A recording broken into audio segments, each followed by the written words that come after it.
Greetings my friends, Top Hat here, and welcome to part 3 of my 3-part explanation for how gas blowbacks work, or more specifically how to upgrade them. Today in this video we're going to be talking about accuracy. So first thing to talk about, before we get too much in depth of accuracy, is HPA. How exactly does that affect gas blowbacks? Well, HPA, since you're rigging your gun up to an external, much better regulated air source than propane. See, when propane, you use it over the span of a magazine, your magazine can only hold so much. So if you have enough propane in your magazine for maybe like 40 or 50 rounds, it's usually closer to like 25 or 30 in pistols. But over the span of your magazine, your FPS will decrease gradually. So the first shot out of a freshly filled magazine will have more power than the last shot out of it. And over that span of the magazine, of the gas decreasing gradually between shots, you will notice your accuracy changing a bit because your gun is not shooting consistently. So HPA helps your consistency a lot more so in that you don't have that decrease. If you actually calculate out the average shot change between your shots with gas, green gas, or HPA, if you have a really well-tuned gun that has like no air leaks, there is a bit better consistency with the HPA, but it's not extremely drastic. With the gas, green gas, you mostly notice the gradual decrease. So HPA is a very good upgrade for gas blowbacks in accuracy, in that you get rid of that gradual decrease as your magazine loses pressure. But you can still get pretty decent accuracy out of a gas blowback if you just tune it really well and you're still using green gas. But obviously if you want absolutely the best of the best performance, you should switch to HPA. But that can, be a hassle to change magazines, and you can still get pretty decent shots out of green gas, but HPA is better. So the first part we're going to be talking about in this accuracy video, well, we're going to talk about inner barrels and your piston here. Obviously every part of your gun that gas goes through, and every moving part even, has somewhat of an effect on accuracy, but we're just going to be talking about the parts that probably have the most noticeable effects. If you want perfect accuracy, you need to tune your gun with a fine-tooth comb to make sure there are no leaks anywhere. But like I said, we're just going to talk about the main parts here. So the first part we're going to talk about is your blowback unit and your piston head. So for your blowback unit, the air nozzle here I'll talk about later. But you've got your main blowback unit, which is going to be comprised of kind of like this little housing unit here, which is the BBU, or blowback unit, and it's also going to have a piston in it. So for your piston, you've got a few different kinds of options, but I'll get to the pistons next. First off, we'll talk about the unit itself.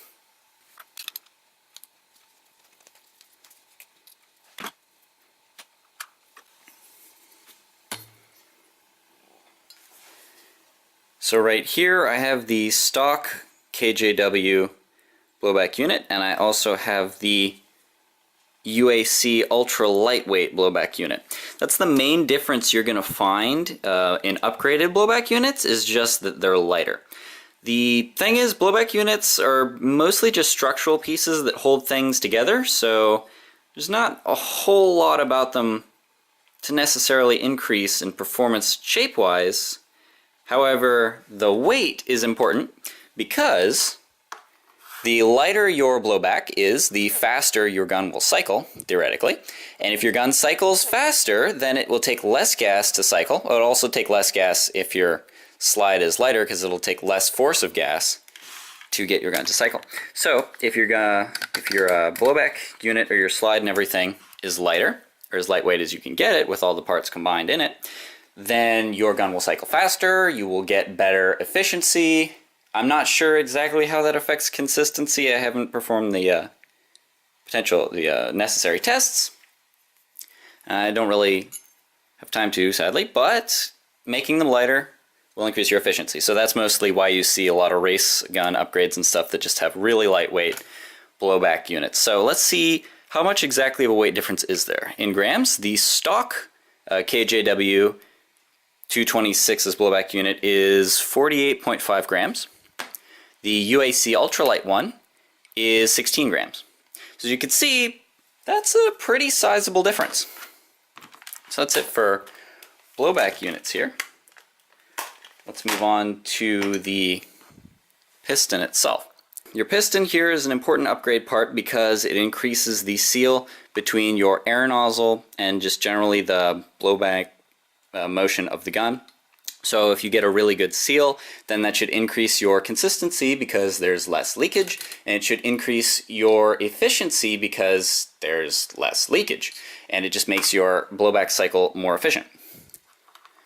So what I've got right here is a 9-ball winter piston head. Most of the time, your stock guns will come with, I believe people call them piston lids, but what they mostly are is instead of O-rings, see if I can find my stock one, they are cups. So here's my selection of 226 pistons.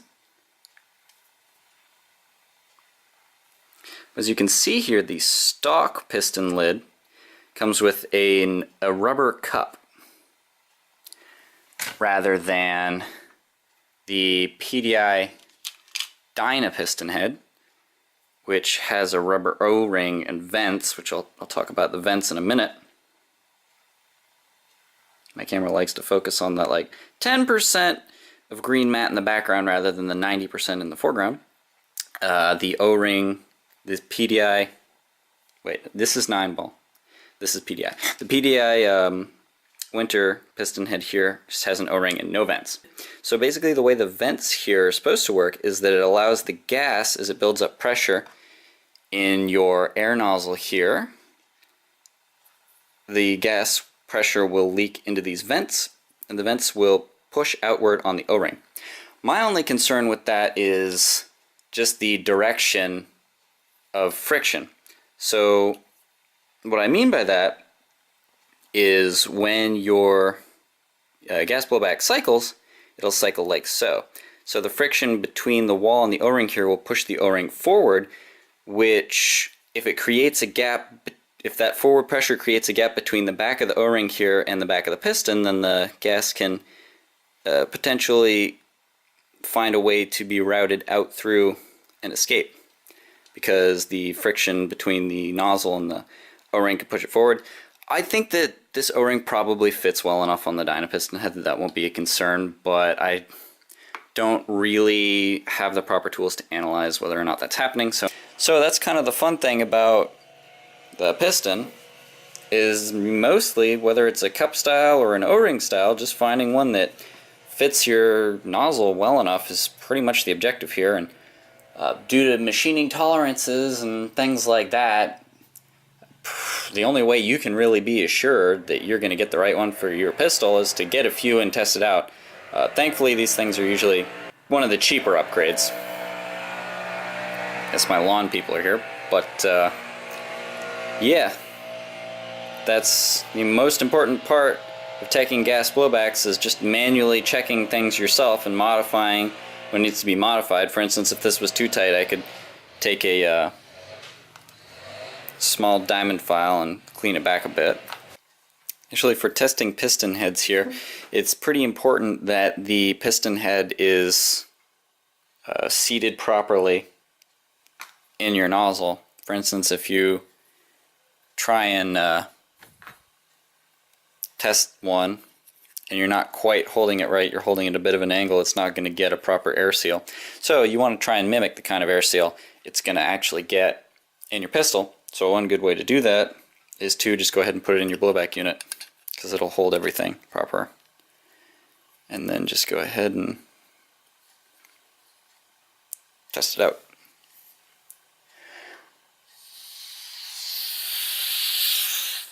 So as you can hear that, there's a slight bit of leakage with this PDI winter piston head. well, when it's all the way back anyway. When it's forward, farther forward I pull it, the less it leaks. So I'm going to try out the other piston heads and see which one gets the best seal throughout the cycle. Also, I forgot to mention, when testing out your connections, be sure that everything is properly lubricated how it's going to be when it's in the gun, because the lube helps with air seal as well as friction. So, interestingly enough, after a bit of testing, the winner is the Garter cup style piston lid. So a lot of people think the cup style piston lids are bad just because normally they're most commonly the ones that come with the gun stock, and they don't seal very well. But if you get a really good fitting piston lid, they can get you a really good air seal, because when the when the gun cycles, the gas is going to hit the edges in here of the cup, and it's going to bow the lips out and get you an even better seal. So a lot of times, though your gun will come with a stock cup style, or cup O-ring style, that just doesn't fit that well, the design I actually like myself, but if you can get an O-ring just the right size, it can fit pretty darn well and get you a good seal. And one other note about the cup style versus O-ring style is, if you only have the budget to get one, you can't get a few things and try them.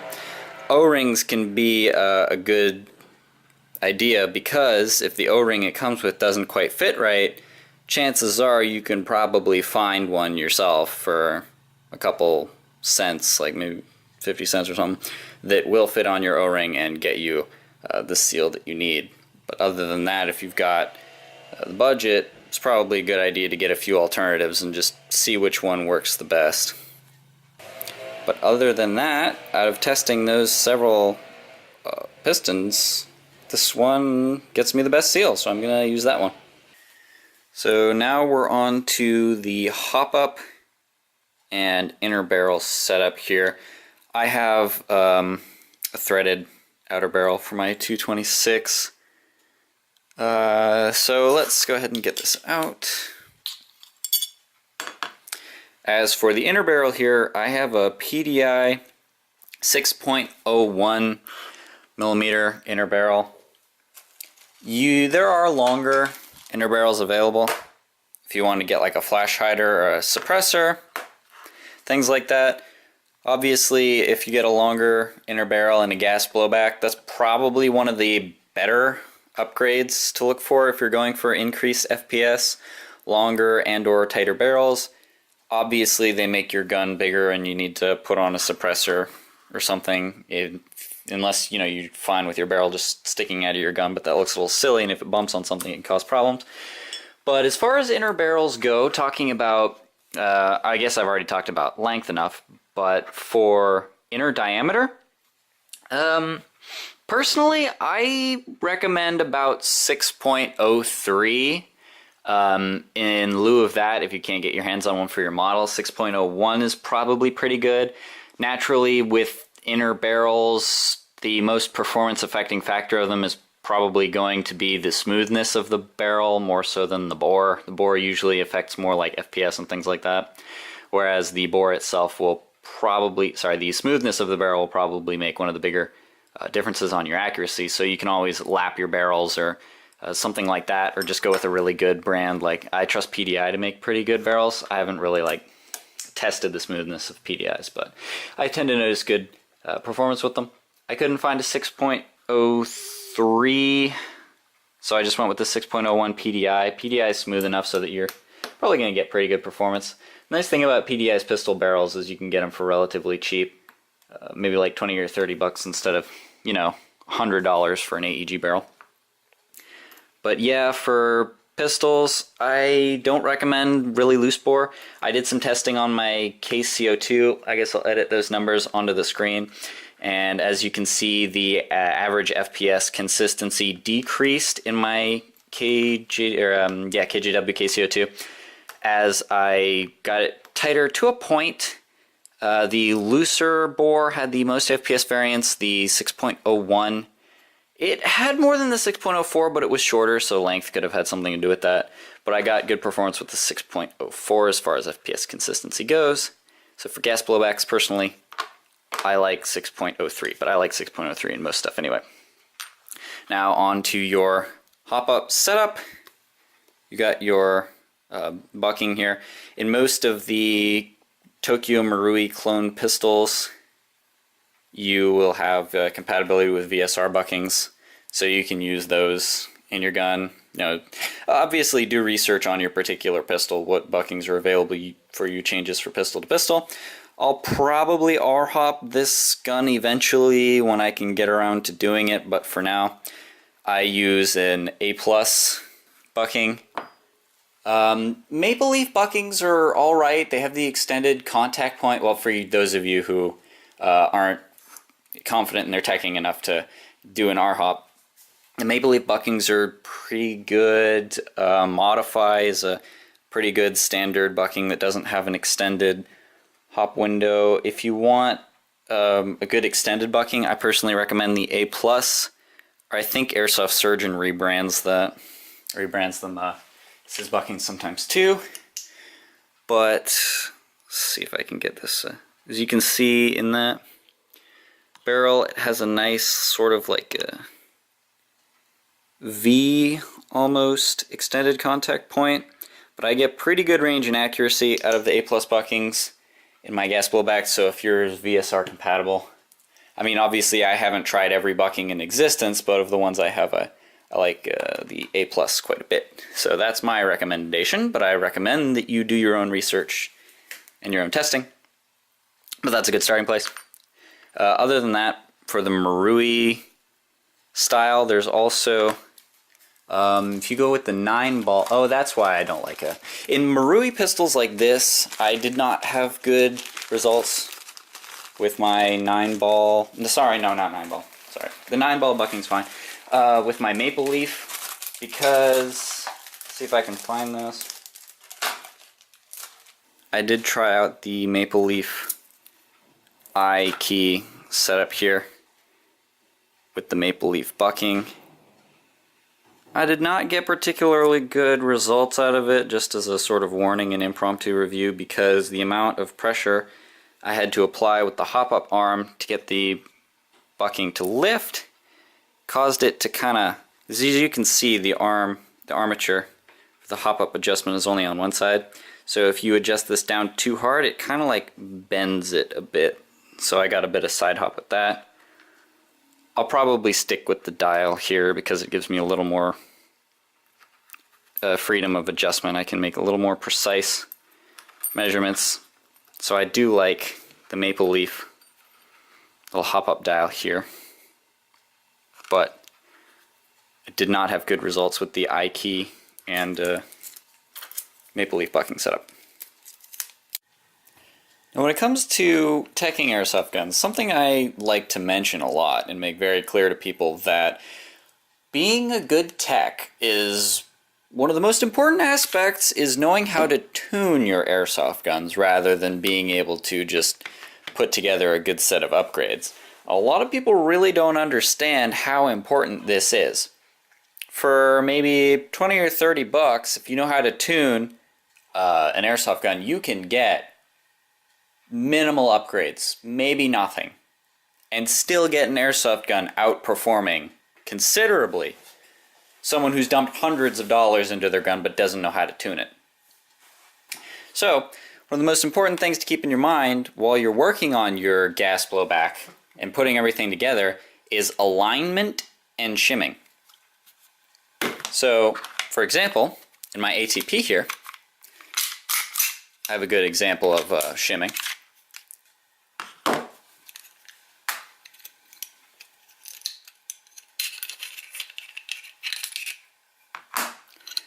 So I have an Angel outer barrel here and a Maple Leaf Evo 2 hop-up setup. So I had to 3D print this shim here, and let me show you why. So if you just get together a nice set of upgrades and slap everything together and don't really pay attention to how everything fits together, you can run into some pretty serious problems. For instance, let's see if I can get my camera to see this. Let me get a flashlight.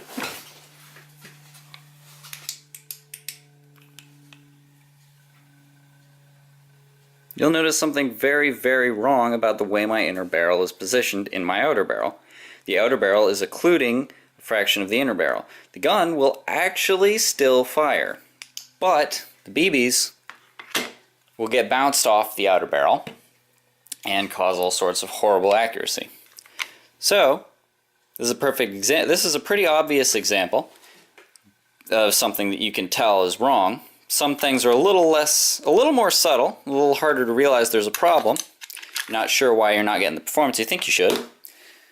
But, for instance here, you get a really nice set of upgrades. It looks great. You put it all together. You think it fits well enough. You just slap it together. Good old Lego brick build. But you have a serious problem because your parts don't fit together right. And even like a half-junked airsoft gun would still outperform it. Like I said, that's an extreme example, one that's very good for illustration purposes. But once you get your parts shimmed and properly aligned, you notice that now the inner barrel fits perfectly in the outer barrel. And this gun will shoot pretty darn well now. So, some very important parts to think about when you're upgrading and working on your gas blowbacks, and just generally what parts you need to make sure are shimmed properly and things like that, are various points in which connections are made and broken or moving parts. What I mean by that is gas routing. For instance, your magazine here, you've got your gas packing, and this gas packing contacts your air nozzle, or your nozzle here. So you want to make sure that your magazine is seated properly and that the gas packing, when contacted with it, is at the proper horizontal alignment and the proper vertical alignment. One important alignment is your magazine's packing to your air nozzle, the piston, that's the back of the air nozzle here. You could check the alignment of your cylinder bulb. Check the alignment of your nozzle and how it inserts into the bucking. Make sure it's not too far to the sides or vertically. You can always just kind of shim various things just to reduce wobbles and things like that. Because, like I said, you can put a ton of money into an airsoft gun, but if your parts don't fit together properly and you ain't getting good air seals, then a properly tuned gun that someone put literally no money into whatsoever, just some time and maybe some bits of plastic they had lying around their house, can still outshoot your gun if, you know, there's parts that just don't mesh right. So when you build any airsoft gun, not just gas blowbacks, the most important things you always need to be thinking about is air seals. Make sure your O-rings are the proper sizes. Make sure nothing's getting caught on anything else. Just various alignments and things like that. It's very, very important. So that is pretty much everything covered for the standard upgrades for gas blowbacks. Now, as I mentioned, this guide may have been primarily about my 226, but most gas guns, gas rifles, and just gas blowbacks, airsoft in general, have more or less the same system. So all the concepts in this video are probably going to apply to any gun you look at. Like pretty much all airsoft guns have an inner barrel and a hop-up system at some point. Most airsoft gas blowbacks, they cycle in pretty much the same way. I hope you enjoyed and learned something new. If you have any questions or comments, please feel free to leave me a comment. I respond to most of them. Also, be sure to check the video description for any upgrades or updates, or new information or things in the video that I want to change, because I may not be able to edit the video itself, but I can't edit that to keep it up to date with new information. Otherwise, check out my channel for more upgrades and modification videos, or airsoft combat videos. So thank you for watching. I hope you learned something and you have a good one.